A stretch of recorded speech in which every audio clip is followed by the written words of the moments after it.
అందరికీ వినాయక చవితి శుభాకాంక్షలు. తెలుగు రాజకీయాల్లో ఇంకా కొత్తగానే ఉన్న జనసేన పార్టీ ఒక విషయాన్ని స్పష్టంగా చూపిస్తోంది. పార్టీ క్రమశిక్షణే మొదటి ప్రాధాన్యత. సీనియర్ నాయకుడైన సాధారణ కార్యకర్త అయినా నియమాలు అతిక్రమిస్తే కఠిన చర్య తప్పదని చెబుతోంది. ఇప్పటికే ఇలాంటి కారణాలతో పలువురిని సస్పెండ్ చేసింది. తాజాగా ఈ జాబితాలో మచిలీపట్నం నేత కర్రి మహేష్ చేరాడు.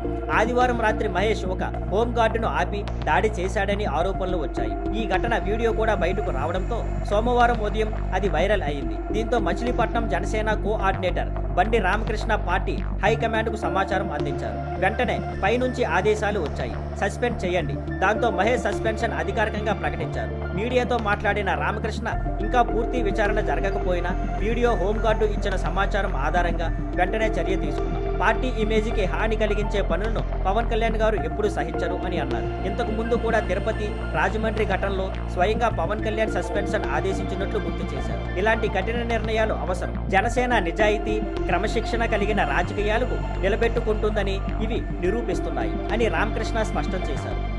Thank you for watching. Please like, share and subscribe.